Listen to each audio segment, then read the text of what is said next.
thumma turadduna ila alimil ghaibi wasyahada wasyahadatu fayunabbi'ukum bima kuntum ta'malun. Bapak mama sekalian yang dimuliakan Allah, selanjutnya Allah juga berfirman di dalam Quran, ya ayyuhalladzina amanu ittaqullaha haqqa tuqatih wa la tamutunna illa wa antum muslimun. Ayat ini sebenarnya memberikan pengetahuan kepada kita Bapak Mama semua bahwa kita dituntut, bahkan diperintahkan Allah untuk menjadi orang-orang yang bertakwa. Karena kunci agar Al-Quran itu bisa menjadi petunjuk bagi orang-orang yang muslim adalah dengan cara menjadikan diri ini menjadi orang yang bertakwa. Selanjutnya Allah sampaikan, wala tamutunna illa wa antum muslimun. Ini informasi.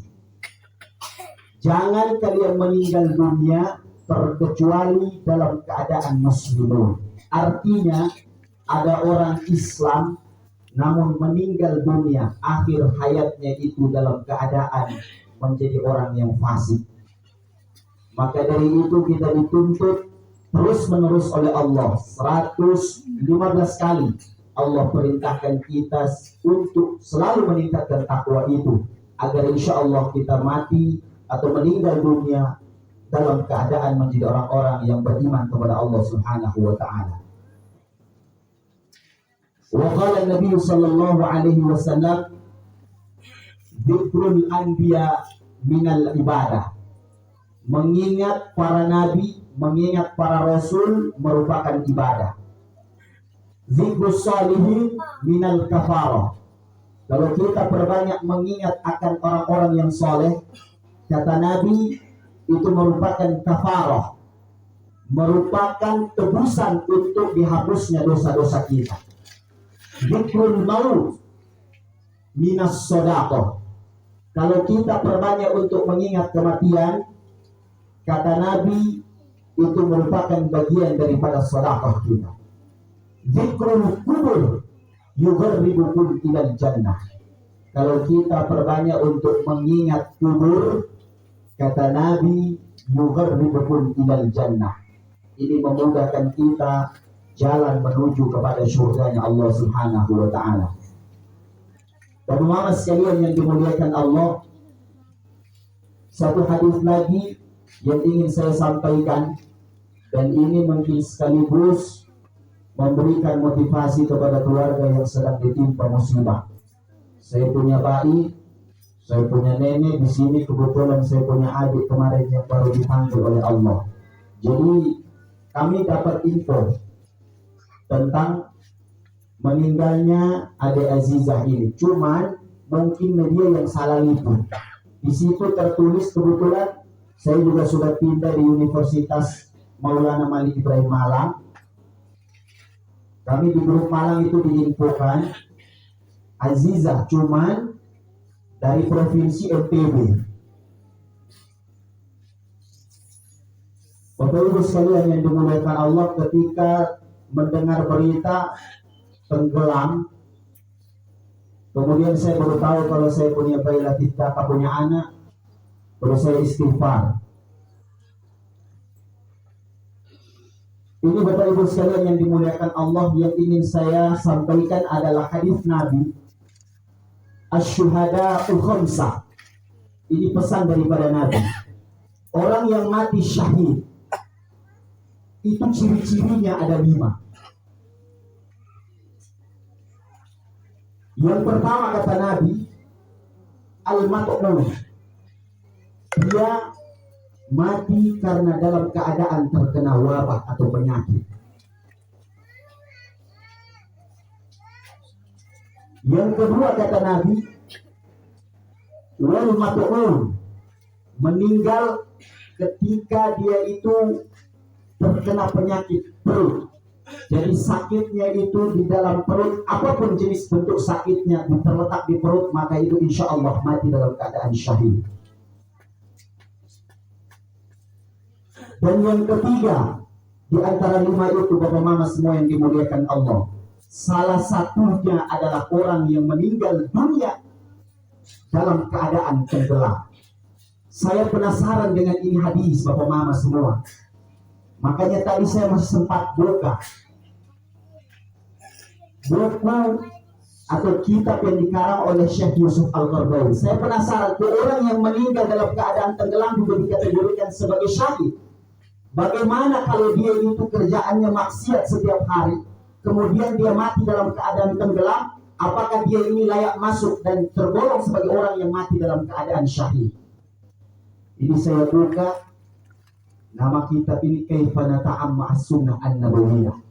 Bagaimana kita memahami hadis Nabi Sallallahu Alaihi Wasallam. Saya cek, ini maksudnya seperti apa. Ternyata Bapak Mama semua yang dimuliakan Allah, ketika dia meninggal dunia, sekalipun kerjaan hari-harinya maksiat kepada Allah, tapi pandangan baik itu bukan menurut manusia. Pandangan baik itu ternyata menurut Allah, sehingga bisa dipastikan kalau dia sudah bersyahadat, kemudian dia tergolong orang Islam, mati dalam keadaan tenggelam, insya Allah mati dalam keadaan syahid. Karena menurut kita mungkin hari-hari dia kerjaan minum mabuk, kerjaannya dia judi, kerjaannya maksiat. Tapi persoalan tobat ini kita tidak tahu, Bapak Mama sekalian. Tobat ini hitungan detik. Dia bertobat, menyesal, insya Allah Allah ampuni. Bukankah kisah daripada orang pemuda yang pernah membunuh 100 orang, namun di akhir hayatnya dia mati dalam keadaan husnul khatimah? Maka saya pastikan insya Allah kita punya adik yang dipanggil oleh Allah Subhanahu wa Ta'ala ini meninggal dunia dalam keadaan syahid, apalagi meninggal dalam keadaan sedang menuntut ilmu Allah. Barang siapa yang menuntut ilmu, Allah mudahkan jalan menuju surga. Makanya tadi saya tanya keluarga, saya punya adik ini latar belakang pendidikannya apa? Alhamdulillah beliau di Kiai Haji Abdul Khalid, ya, Abdul Khalid di Mojokerto. Ini luar biasa. Kebetulan ambil juga jurusan perbankan syariah. Jadi Bapak Mama semua yang dimuliakan Allah, saya bilang insya Allah mati atau meninggal dunia beliau ini dalam keadaan syahid. Orang yang meninggal dunia dalam keadaan syahid itu insya Allah terbebas dari fitnah kubur. Sayyidina Utsman bin Affan ketika diceritakan tentang Yaumul Hisab, diceritakan tentang hari perhitungan, diceritakan tentang hari pertimbangan, diceritakan tentang neraka, diceritakan tentang surga, diceritakan tentang alam gaib, Sayyidina Utsman bin Affan tidak pernah menangis. Namun Sayyidina Utsman bin Affan ketika diceritakan tentang kubur, menangis Sayyidina Utsman bin Affan sampai basah jenggotnya. Kenapa Bapak Mama sekalian yang dimuliakan Allah? Al-kubru awwalu manzil min manazilil akhirah. Artinya kubur itu tempat pertama yang akan kita hinggapi di alam yang namanya alam akhirat. Bahwa kita pahami kalau orang yang sudah dikategorikan mati, pindahnya alam roh dari dunia ini menuju kepada akhirat, maka dia tidak akan mungkin bisa kembali ke dunia lagi. Makanya kematian itu ulama kita bilang intiqalul arwah min alamid dunya ila alamil barzakh. Berpindah dari alam dunia menuju kepada alam barzakh.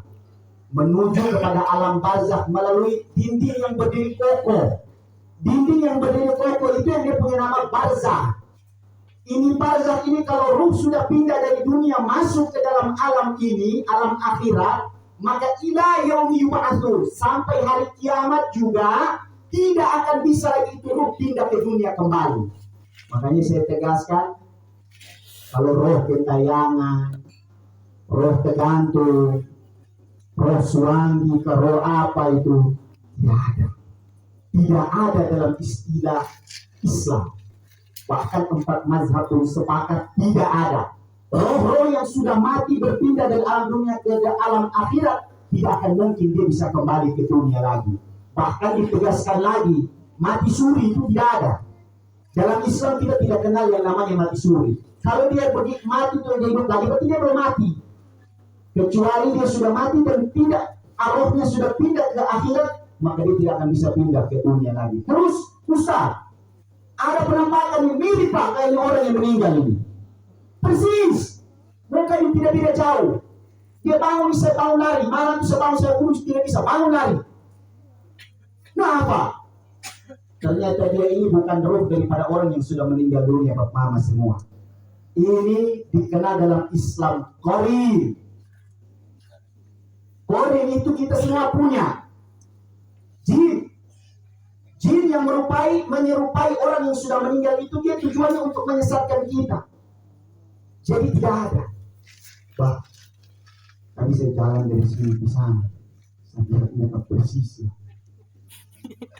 Mau pisang, sampai masuk ke kuburan itu bergerak lagi.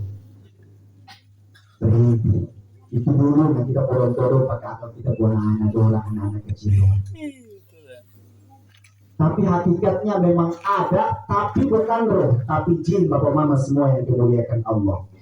Bapak Mama sekalian yang insya Allah dimuliakan Allah. Ini yang sering saya sampaikan. Saya tegaskan lagi bahwa ketika Nabi Adam alaihissalam itu diciptakan oleh Allah, itu Allah sudah menyampaikan dengan jelas. Wa in qala rabbuka lil malaikati inni ja'ilun fil ardi khalifah. Sesungguhnya aku, kata Allah, akan menciptakan seorang khalifah. Allah berfirman kepada para malaikat, saya nanti akan menciptakan seorang khalifah yang nantinya dia itu akan hidup di dunia. Di muka bumi ini akan ditempati seorang khalifah. Tapi Bapak Ibu sekalian yang dimuliakan Allah, pernyataan Allah sudah jelas. Allah tidak sekaligus turunkan Nabi Adam ini langsung ke dunia. Allah tidak singgahkan langsung di dunia. Allah taruh dulu Nabi Adam sebentar itu di dalam surga. Allah buat skenario yang panjang, kemudian dengan skenario yang panjang itu baru Allah turunkan Nabi Adam alaihissalam ke dunia. Ini kita pikir-pikir, ini kenapa jadi begini? Padahal Allah berfirman kepada malaikat itu sudah jelas. Inni ja'ilun fil ardi khalifah. Nanti ada khalifah yang nanti hidup di bumi. Harusnya langsung turun dengan kekuasaan Allah. Tapi kenapa harus di surga dulu? Maka kata ulama kita, ternyata Allah ingin beritahukan kepada kita. Hai anak-anak cucu Adam, ketahuilah kehidupan kita di dunia ini adalah kehidupan yang sementara. Kehidupan yang sesungguhnya adalah kehidupan di akhirat, dan kehidupan terbaik bagi orang-orang yang beriman kepada Allah adalah berada di dalam surganya Allah. Makanya Bapak Mama semua yang dimuliakan Allah, luar biasa. Ini saya bilang, kita punya adik Azizah ini, alhamdulillah ada syariahnya di belakang ini yang buat saya jadi senang. Ini istilahnya aset akhirat buat dia punya kedua orang tua. Tapi Allah sudah ambil ini. Siapapun orang tua pasti akan merasakan sakit yang luar biasa. Sekalipun Allah ingatkan kepada kita, innama amwalukum wa auladukum fitnah. Anak itu cobaan. Tapi kalau cobaan seperti ini, wallahi demi Allah, itu sakitnya luar biasa. Anak yang insya Allah bisa kita jadikan sebagai amanah untuk menjadi aset akhirat. Orang tua sudah meninggal nanti, mereka bisa mendoakan orang tua yang sudah berada di alam barzakh. Tapi ini sudah dipanggil oleh Allah. Maka saya punya nenek, kalau memang sedih, tidak bisa kita akal-akal. Memang begitu, sedih. Sakit yang luar biasa, Bapak Mama semua yang dimuliakan Allah. Tapi memang tidak bisa kita hindari. Mati itu pasti, siapapun orangnya. Kapan mati itu datang, baktatan, tiba-tiba, tanpa kita sadari, tiba-tiba bisa mati. Mati tidak pandang usia, mati tidak pandang muda, tidak pandang sakit dan lain sebagainya. Makanya kemarin saya sempat bilang, sakit apa? Itu besok punya usaha di sana bilang, pertanyaan salah itu. Berarti tanya mati itu sakit apa?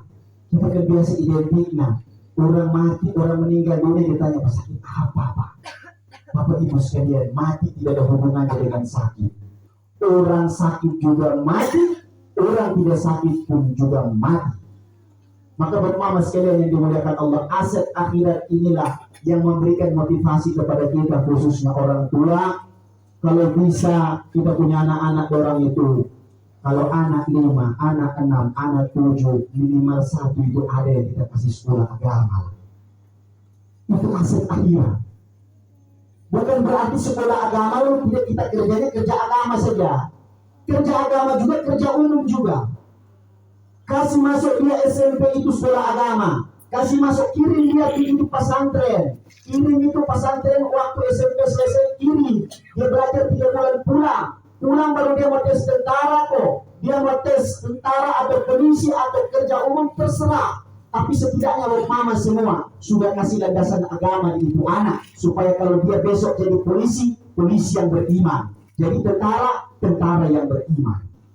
Karena apa? Sudah ada landasan agama. Kalau besok-besok dia buat salah, dia tahu, oh cara kembali bertobat itu begini. Karena saya pernah belajar. Kalau tidak, ini bahaya buat mama sekalian. Makanya saya bilang harus ada aset akhirat buat kedua orang tua. Sebab ini zaman ini, zaman ini westernisasi, modernisasi. Zaman ini sudah serba canggih.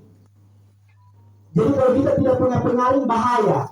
Makanya saya ingat dulu kalau zaman-zaman kita masih kecil, kebetulan kecil itu juga TV masih TV buram, TV hitam putih.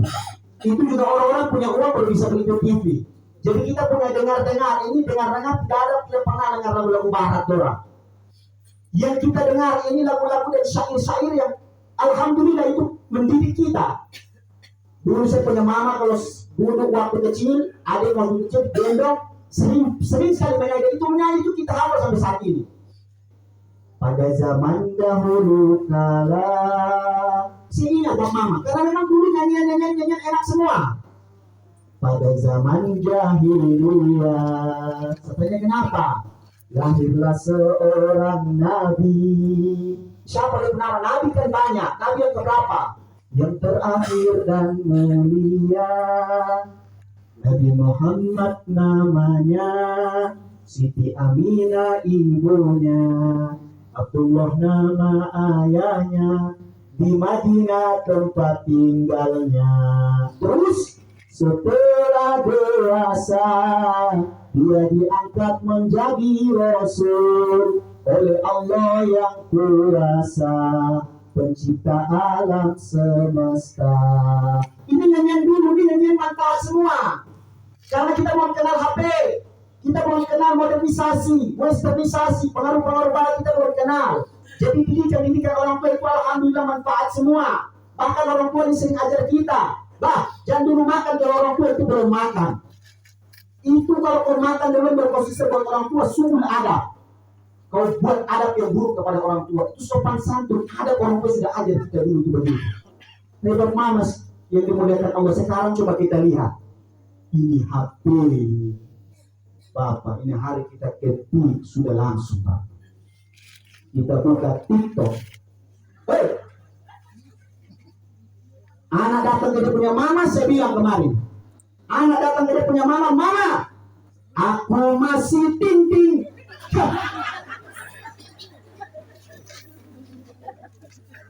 Baru dia punya mama, dia tidak tegur. Dia punya mama itu ikut lagi, baru punya tuh ting-ting itu salah. Yang benar itu begini, aku masih ting-ting sambil goyang dia punya pantat itu. Ting-ting paruh, bau tanah.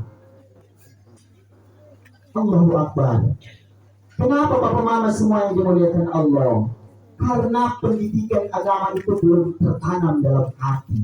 Pendidikan agama itu tidak diberikan dari awal. Sehingga anak-anak itu mudah untuk terpengaruh dengan budaya-budaya barat.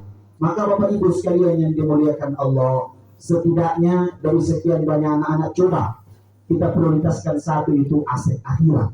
Supaya itu yang menjadi bekal ketika kita sudah meninggal dunia.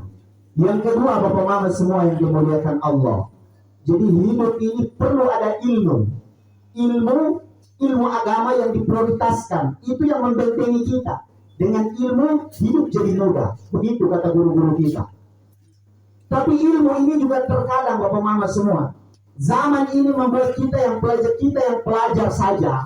Tantangan zaman ini, kita yang belajar saja di tingkat universitas ini, ini juga pun tantangan bahaya, apalagi yang tidak belajar, tidak tahu agama, ini bahaya.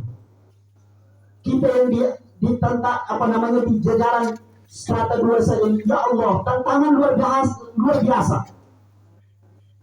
Makanya saya sering dapat pertanyaan yang aneh-aneh saja.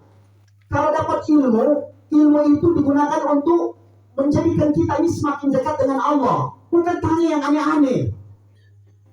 Saya ini, ya Allah, kemarin sudah beberapa bulan yang lalu, bahkan yang lalu, saya isi di Kupang. Itu ada itu Bapak Mama semua. Ada orang yang bertanya itu yang sebenarnya tujuannya untuk argumentasi saja. Ini tantangan sebenarnya. Ini tantangan buat kita yang pelajar saja ada tantangannya. Kalau yang belajar, tanya yang aneh-aneh saja. Tanya kita jawab, di mana Allah? Saya jawab, ini pertanyaan itu ulama kita sudah jawab. Ulama kita sudah menyelesaikan persoalan-persoalan ini. Allah itu Ar-Rahman wa 'alal arsy istawa. Allah itu bersemayam di atas ars. Makna ini, ayat ini sudah ada pembahasannya. Bagaimana menurut Kiai Haji Hasyim Asy'ari, menurut Ibnu Taimiyah membahas tentang istawa. Itu sudah dibahas semua, tapi saya jawab semua nak. Belum masuk akal. Belum puas dia tanya lagi Ustaz. Saya ini wudu. Saya sudah wudu. Saya sudah wudu tapi saya kentut. Kira-kira itu wudu batal atau tidak? Saya jawab dia batal toh. Itu dia punya wudu batal. Nah kalau sudah batal Ustaz, itu kira-kira saya harus ulang lagi atau tidak? Ya harus ulang lagi. Kalau ulang lagi itu Ustaz, kira-kira saya harus basuh muka atau tidak? Ini pertanyaan-pertanyaan yang kita negara naik ke kepala saja. Saya bilang, lu dengar baik-baik ini ayat Quran. Ya ayyuhalladzina amanu idza qumtum ila sholati faghsilu wujuhakum. Basuh itu muka. Syarat wudu pertama satu, basuh itu muka juga dulu. Itu baru kau bisa wudu itu sah. Kalau tidak basuh itu muka, wudu tidak sah. Ustaz, itu yang saya bilang tidak masuk akal begitu. Yang kentut, mohon maaf saya punya pantat. Tapi kalau yang dibasuh bukan saya punya pantat, yang dibasuh saya punya muka. Masuk akal di mana? Jadi saya bilang, model begini Bapak gampang. Ayat, hadis, belakang dulu. Kita lawan pakai akal saja. Kan ada dalil akli. Kita lawan pakai akal. Nah, aman begini Bapak. Saya mau bertanya sekaligus ini pertanyaan ini jadi jawaban. Kira-kira ya Bapak, kita ada rame di sini dengan orang tua, mau Bapak semua, guru-guru, kiai semua kita ada rame begini. Tiba-tiba ya Bapak, mau kentut bunyi besar terus, bau busuk di minta aku. Kira-kira yang malu itu lu pemuka, kalau lu pantat. Saya tanya begitu. Dia jawab lah, pantat pemalu bagaimana? Muka yang malu atau tidak? Itu lu pemuka orang cebol tuh. Cebol dengan nuduh, begitu. Masuk akal lah ya? Nah, kalau dia boleh tanya mana dulu, jawab begitu saja. Ilmu itu buat kita ini tambah merujuk semakin dekat dengan Allah. Bukan kita tanya kerjaan, tanya saja. Tanya tidak masuk akal saja itu. Maka Bapak Ibu sekalian yang dimuliakan Allah, jadi kita bekali ini ilmu agama supaya orang-orang liberal, orang-orang orientalis ini jangan mudah untuk membodoh-bodohi kita. Pertanyaan itu sebenarnya jawaban simpel saja, tapi karena kita diakal-akali, putar sana, putar sini, harus sesuai dengan otak dulu yang dia terima. Hati dia bisa itu. Kita Islam ini punya rukun Islam, punya rukun iman. Jadi jangan dia tanya kenapa dia sholat duhur ke 4 rakaat, kenapa dia 5 rakaat saja? 5 rakaat yang panggil pahala. Usah tanya lagi. Al-Quran bilang begitu, hadis bilang begitu, jadi laksanakan. Kenapa? Kita punya rukun yang namanya rukun iman, beriman kepada Allah. Selesai. Bapak semua yang dimuliakan Allah Subhanahu wa taala. Maka perlu untuk penanaman ilmu agama yang selanjutnya setelah kita menanamkan ilmu agama, maka Bapak Ibu sekalian yang dimuliakan Allah, kita muhasabah diri ini. Hidup ini sementara, akhirat yang insya Allah selama-lamanya. Makanya Bang Denny Sulaiman itu bilang betul, hidup ini sementara, akhirat selamanya. Maka kita kejar ini akhirat, kita persiapkan bekal sebaik mungkin. Ya ayyuhalladzina amanu taqullah wal tanzur nafsun ma qaddamat lighad wattaqullaha innallaha khabirun bima ta'malun. Itu Allah memberikan nasihat kepada kita. Kita evaluasi diri, sudah berapa banyak amalan yang kita siapkan untuk menuju hari esok. Insya Allah hari ini bersama semua yang dimuliakan Allah, kita siapkan amal-amal jariah kita. Kalau orang tua yang sudah meninggal, bukan berarti bapak mama semua yang masih hidup, anak-anak yang masih hidup hilang baktinya kepada kedua orang tua. Bisa terus berbakti sekalipun orang tua itu sudah meninggal. Bagaimana caranya? Anak yang masih hidup, orang tua yang sudah meninggal, cara berbaktinya yang pertama, sodakoh dengan niat untuk orang tua yang sudah meninggal. Yang kedua, laksanakan ibadah kepada Allah, itu sebagai cara untuk mengirimkan amalan-amalan kepada kedua orang tua. Dan yang ketiga, menyambung silaturahim dengan keluarga-keluarga orang tua. Ini yang perlu dinasihati untuk pribadi saya dan kita semua. Mudah-mudahan bapak mama semua yang dimuliakan Allah jadi bahan untuk kita terus merenung akan kematian ini. Dunia ini sementara, jadi jangan terlalu pikir yang lebih-lebih dulu lah. Cinta dunia itu perlu, tapi hukum dunia, terlalu cinta kepada dunia ini yang buat kita lupa mati. Nanti akhirnya kalau kita sudah tua nak, kita mulai stres. Ya kamu cukup tidak sudah waktu cari semer dulu, mau stres nih. Jadi berarti sudah terlalu cinta kepada dunia, akhirnya mau begitu, sudah keriput tapi cari segala macam itu makeup, kasih bibir orang tuh merah yang sudah dijual semua. Jadi bapak semua dimuliakan Allah, ini nasihat mudah-mudahan bermanfaat. Dan Allahumma ighfir laha warhamha wa'afiha wa'fu anha wa akrim nuzulaha wa simadhalha. Mudah-mudahan Allah luaskan kuburnya. Insyaallah Ananda Aziza yang sudah berada dalam kubur ini, mudah-mudahan Allah tempatkan ke dalam surga Allah Subhanahu wa taala. Amin amin ya rabbal alamin. Kurang dan lebihnya mohon maaf orang tua kami, guru-guru, bapak mama semua. Mudah-mudahan bermanfaat. Assalamualaikum warahmatullahi wabarakatuh.